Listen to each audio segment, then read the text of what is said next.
રથયાત્રા અંતર્ગત આજે જળયાત્રા નીકળી ભૂદરના આરે સાબરમતી નદીની પૂજા કરી કળશમાં જળ ભરવામાં આવ્યું છે।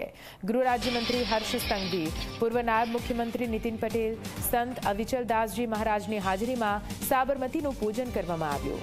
જળ ભરીને સાબરમતી નદીથી આરતી ઉતારવામાં આવી। ભૂદરના આરેથી કળશ નિજ મંદિર લાવવામાં આવ્યા છે। જળથી ભગવાનનો જળાભિષેક કરવામાં આવશે। ભગવાનની આરતી કરી ખાસ ભોગ લગાવવામાં આવશે। આપને જણાવી દઈએ, રથયાત્રાની સાથે સાથે આજની જળયાત્રાનું પણ એટલું જ મહાત્મ્ય આસ્થાની રીતે રહેલું છે। ત્યારે આજે જળયાત્રા યોજાઈ, જેમાં 108 કળશમાં ભૂદરના આરેથી સાબરમતીનું જળ પૂજન અર્ચન કરીને ભગવાન જગન્નાથજીના મંદિરે લઈ જવામાં આવ્યું છે, જ્યાં આ જળથી હવે રથયાત્રા નિમિત્તે જળાભિષેક કરવામાં આવશે।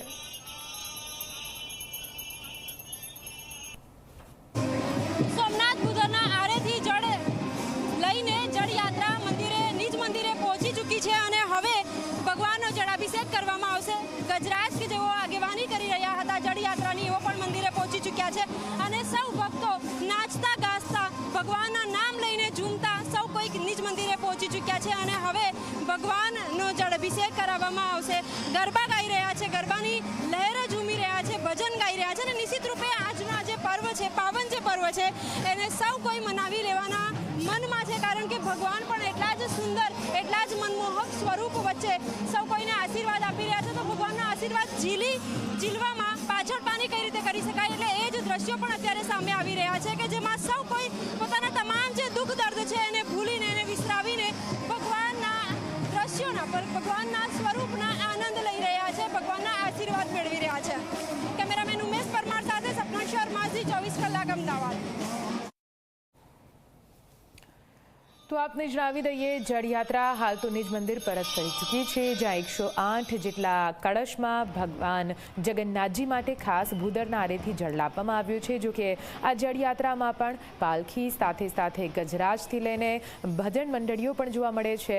ભારે ઉત્સાહ સાથે હાલ તો જળયાત્રા નિજ મંદિરે પરત ફરી ચૂકી છે। સપના અમારા સંવાદદાતા લાઈવ જોડાઈ ગયા છે, ત્યાંથી સીધા એમની પાસે જઈશું। સપના, આજ સવારથી જળયાત્રાને લઈને ભક્તોમાં ભારે ઉત્સાહ જોવા મળી રહ્યો હતો, તંત્ર દ્વારા તૈયારીઓ કરી દેવામાં આવી હતી।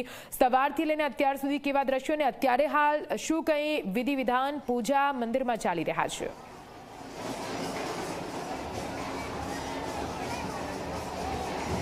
બિલકુલ નિધિ, 108 કળશ લઈને જે જળયાત્રા સાબરમતી સોમનાથ ભૂદરના આરે પહોંચી હતી એ હવે મંદિરે પહોંચી ચૂક્યા છે અને જળથી જળાભિષેક કરવામાં આવશે।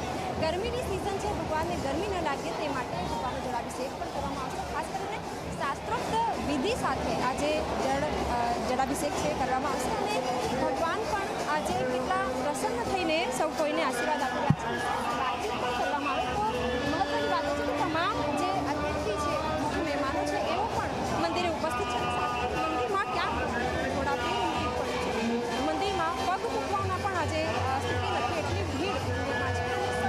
આજે જે તેમના વાલા ભગવાન છે એમના વધામણા લઈ રહ્યા છે અને ભગવાનનું જે સ્વરૂપ છે એ પણ એટલું જ મનમોહક છે। એકવાર કદાચ ભગવાનને જોઈએ તો જોતા જ રહી જઈએ અને એવા જ દ્રશ્યો વચ્ચે ભગવાન પણ પોતાના આટલા સંખ્યામાં જે ભક્તો છે એને જોઈને નિશ્ચિત પ્રસન્ન થાય અને જળાભિષેક જ્યારે કરવામાં આવશે ત્યારબાદ ભગવાનની મહાઆરતી કરવામાં આવશે, મહાભોગ લગાવવામાં આવશે, ત્યારબાદ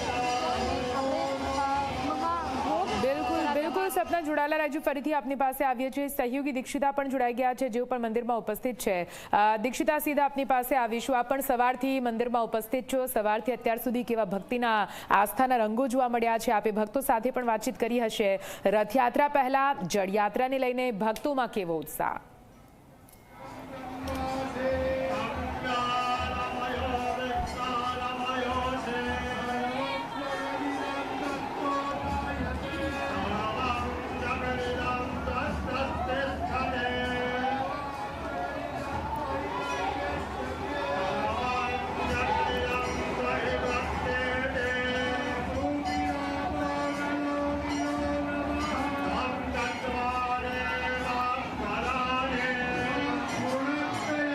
જગન્નાથની 144મી રથયાત્રા રંગે ચંગે ઉજવવાની છે અને ભગવાન જ્યારે તમામ લોકોને નગરચર્યાએ પહોંચીને દર્શન આપવાના છે, ભક્તો આતુર છે અને એમની આતુરતાનો આખરે અંત આવ્યો છે, કારણ કે પહેલો યાત્રાની હવે પૂર્ણાહુતિ પણ થવા જઈ રહી છે, એટલા માટે વહેલી સવારથી તમામ લોકો ભૂદરના આરે પહોંચ્યા હતા. ત્યાંથી 108 કળશમાં ભગવાન માટે જળ લઈને આવ્યા છે અને જળ લીધા બાદ નિજ મંદિર પરિસરમાં ભગવાન પર ગંગા સ્નાન કરવામાં આવશે, ચંદન સ્નાન કરવામાં આવશે. તેની શરૂઆત થઈ ચૂકી છે. શાસ્ત્રોક્ત વિધિ સાથે પૂજા અર્ચન કરીને ભગવાનને અહીંયા ભોગ ધરાવવામાં આવશે, ભગવાનની આરતી થશે. મંદિર પરિસરના દ્રશ્યો હું આપને બતાવીશ. તમામ લોકો અહીંયા ઉપસ્થિત છે અને એક જ ધૂમ લોકોના અંદર છે. જય રણછોડ માખણ ચોરનો નાદ સાથે આ મંદિર પરિસર છે એ ગૂંજી ઉઠ્યું છે. આપ જુઓ, ભક્તિમાં તરબોળ થઈ ગયા છે તમામ લોકો અને એ લોકો ભગવાનના આજના ગજવેશના દર્શન માટે અહીંયા ખાસ કરીને આવ્યા છે. દૂર દૂરથી લોકો અહીંયા આવ્યા છે, કારણ કે એક વર્ષમાં એકવાર ભગવાન છે ગજવેશમાં છે એ દર્શન આપવાના છે અને આ લાભો છે તે લોકો હમણાં થોડીક જ વારમાં નિહાળશે. અત્યારે ભગવાનનું શાસ્ત્રોક્ત વિધિ સાથે પૂજન અર્ચન થઈ રહ્યું છે. ત્યારે આપ જુઓ, લોકો દૂર દૂરથી આવ્યા છે અને લોકોમાં પણ એક અનેરો ઉત્સાહ જોવા મળી રહ્યો છે કે ભગવાનનો આજનો આ ગજવેશ છે, ભગવાનનું અલૌકિક રૂપ છે એ અમે જોઈશું અને એમને જોવા માટે અમે અધીરા બન્યા છે.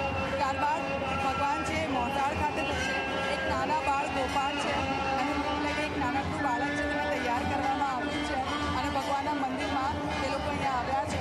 આપ જુઓ, સુભદ્રાજી છે, બલભદ્રજી છે અને જગન્નાથજી ભગવાન છે, તેમની જે કાચની મૂર્તિઓ છે ત્યાં જળ ચડાવવામાં આવશે.